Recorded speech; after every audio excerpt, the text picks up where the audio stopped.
Alrighty. I'm a little sick today, so I might sound a little nasally, but I want to record a video and I want to talk about the Buffalo Sabres and what they need to do from this point on. We're coming off of last season, and we'll say even like the last decade, and at some point be a competitive team. So I have their cap friendly up here, and looking at this team is almost certainly not going to be any better next year, which is crazy considering how bad they were last year. Last year they were well beneath any other team in the league in terms of performance. I think they lost 17 in a row at one point. And to be fair, they were in a decently strong well, they were in an average strength division. It's just they really couldn't pull it together, and that came from a lot of these contracts at the top. So Jeff Skinner having a horrendous year, $9 million for not a lot of points. Kyle Okposo, we all know that this contract is near the end. So, and he's 33. He's been riddled with injuries. You really can't get too mad at Kyle Okposo because you can attest a lot of his bad play to injury, and also you have like off of that, look how quickly this setup goes into ELCs. Dylan Cousin on an ELC. This is a Leakman deal. This is the tail end of an ELC, or this is Leakman off of waivers. Signed player. I mean, like you're looking at these deals. Casey Middleton needs a contract still. Rasmus Dahlin needs a contract still. You're looking at this construction. You're like, okay, this team is designed to be bad next year. Two goalies that are both league min goalies because their play has deteriorated so much. You know, you have a 40-year-old starter. You have Aaron Dell, who didn't. I know he was tossed around last year on waivers. So right now this team is bad. Right now this team is bad. Right, but I'm looking at their assets, and I'm not seeing enough assets to be like, I can guarantee this team will be good in the next couple of years. And it, like, you look at these draft picks, and there isn't enough draft picks, enough draft capital to justify all this. They do still have Jack Eichel, who they will have to trade by the start of the season. Based off of what he's saying, what his camp is saying, he has to get traded. So let's say we're going to add 2 first-round picks to this. We'll do one this year, one next year, and, a second, either this year or next, probably next. So we'll say there's, whoever's going to do it. And then add another good prospect. I'm also looking at their non-roster prospects, and I'm like, the only name that I remember is Jack Quinn, and I remember Matthias Samuelsson. I remember these names, but I'm not I do have a bit of a blind spot to some of the team's prospects, some other team's prospects, but I haven't heard these names enough to think that these guys are going to come up and instantly blow the team up. So what has been wrong? Because I want to see the franchise history, and you can see that they haven't made the playoffs in 1, 2, 3, 4, 5, 6, 7, 8, 9, 10 10 years. This is their 10th year not making it. And they didn't win a round, didn't make it. And here we go. And they finally, the last time they went around was in '07, which is tough. I look at the Sabres, and I think that they have a sort of ingrained losing culture. There are some teams with winning cultures. Like if we look at the Boston Bruins, I'm going to pull up their hockey reference real quick. Boston Bruins hockey reference. You'll see that they have a different look. They have a winning history to where players go there and they overperform. And the direct example that you can instantly think of is the Taylor Hall instance. So, lost in second round. Let's go from the Sabres last win. So they didn't make it last time. First round exit, second round exit, won the cup.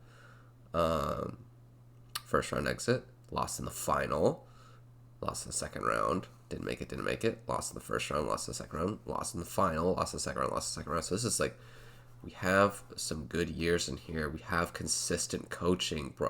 Claude Julien being on the team for most of these years. Bruce Cassidy, I believe he won a Jack Adams in the middle of these years. I think he won it in 2019, 2010. But you look here, once, I don't even remember this coach, but you have these crazy turnover, 2 years new coach, 2 years new coach, 2 years new coach, 2 years new coach. They can't just decide what they are. And also, when you lose for this long and you look at the locker room, who here has won something?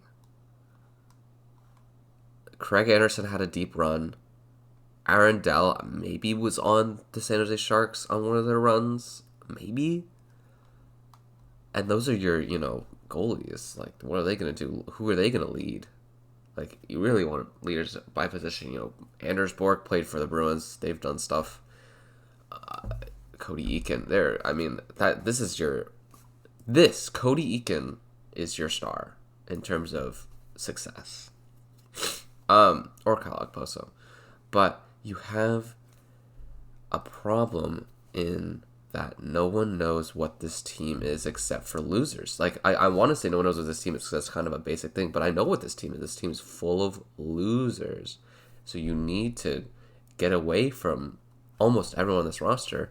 But they have a problem that they let themselves get so bad for so long that whenever they bring up a prospect like Dylan Cousins is 20 years old.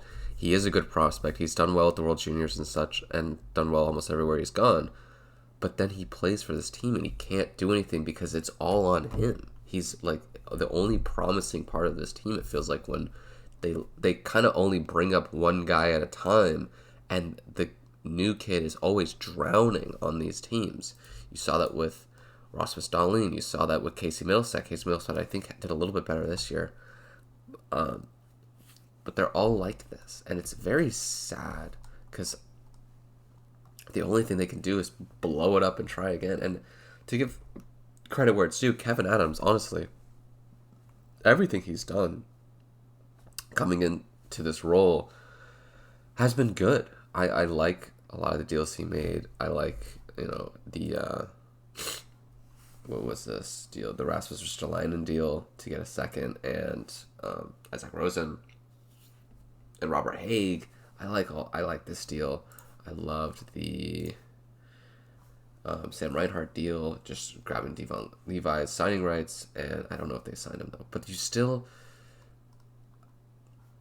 problem is that Jeff Skinner is an unmovable deal. So you're going to be stuck with $9 million of Jeff Skinner for a long time. I will say, the first time you can get rid of him is like here. So you're stuck with him for 4 more years. By that time, these picks should be ready to go from this year and the next year. And then maybe this year, your first round pick is ready to go. So 2 years plus a first rounder are going to be ready to go. And Jeff Skinner's still going to be on this damn team for $9 million. You just always have it. When's the last time you looked at the Buffalo Sabres and they didn't have this disgusting blemish on the team? For a long time, it was Kyle Okposo. And right as his deal's ending, this one starts.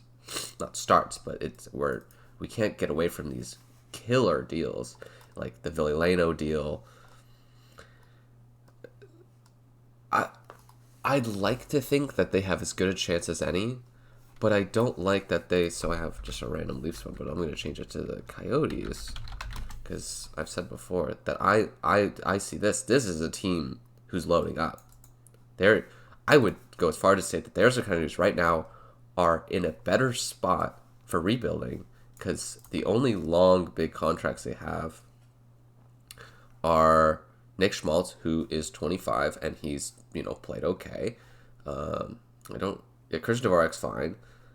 You have Clayton Keller, who they are just saying you're gonna be the face of the franchise. Well, we're gonna suck. Jacob Chychrun's great. Shane Gosper will be gone. That's just part of the rebuild. They just front loaded that. But so they are not as bad on the roster as the Sabres in terms of permanence on their roster, and they have way more draft capital. It's not even funny how much they have.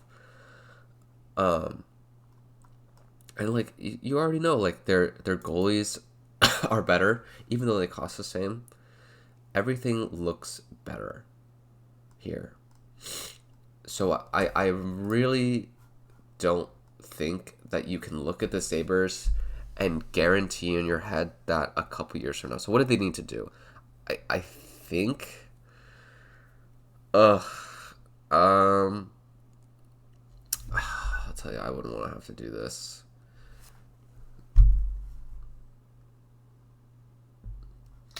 You kind of have to wait for this Jeff Skinner deal to end because you can't fully commit to, because one of the better ideas that I hear in terms of team building when you're rebuilding, so like a team like the Red Wings, they're kind of closer than a lot of teams are, where they have all this cap space, right? They have they have quite the mediocre roster, but it's getting better. Like I don't think they're going to be as bad this year as they were past years, but they have the cap space to at some point, with this mediocre roster, once these prospects come in, Jonathan Berger and Lucas Raymond, Joe Veleno, Moritz Seider, when they all come in, they can just make a big signing. And I've heard a lot of people talk about Barkov coming to the Red Wings when his deal runs out with the Panthers, or some big free agent splash. The Sabres, I don't think the way their team is constructed will be able to do that sort of model of rebuild where you have these, players when they come up and they're very young and very talented, you assign them to 3-5 year deals, and then you overpay one or two big free agents.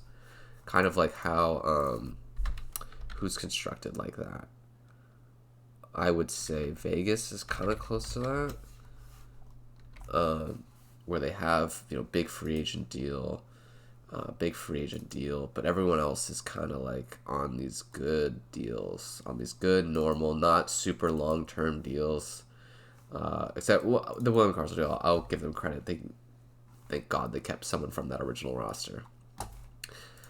But yeah, I don't think there's much, and this isn't on Kevyn Adams' head because he didn't sign this deal. Kevyn Adams did not sign Jeff Skinner to this crazy deal. So to answer the question of what can they do, I think they have to wait the Jeff Skinner deal out, which is 1, 2, 3, 4, 5, 6 more years. That's not fun. That's not good. But to wrap this up, I want to talk about the Taylor Hall thing super quick. Taylor Hall comes to the Buffalo Sabres, underperforms, has the worst, visible performance. He is being noticed as really underplaying. And then as soon as he goes to the Bruins and is on a team with a winning culture rather than a losing culture, he really shows that it wasn't Taylor Hall's fault. It's the Sabres' fault. You just can't perform in the Sabres. That's where players go to die. So I think that's it for today on the Sabres. Every time you talk about the Sabres, it feels like you're just bashing them on repeat. But it goes without saying that I do not envy Kevyn Adams in his job and trying to fix this team. And I don't think he's even going to see the end of it. Because if he doesn't convince ownership, hey, we have to wait the end of this Jeff Skinner deal, and they say, no, I want to be good before then, I don't want to make it, 1, 2, 3, 4, 6, so 16 years in a row without making the playoffs and look like the Sacramento Kings from the NBA, then I think Kevyn Adams will be gone maybe 3 to 4 years, and then the new guy comes in and he'll be able to wait out the rest of his contract, and he will be one lucky duck, because at that point the Buffalo Sabres will be possibly good. All right, that is it for this one, and I will be posting another one every single day. I want to try to do this as many days in a row as possible. So if you want to see something made, topic talked about, some certain team to focus on, then write a comment. And this video idea came from a comment yesterday. And thank you so much. If you want to catch every video, subscribe. And if you like this video, give it a like. Thank you.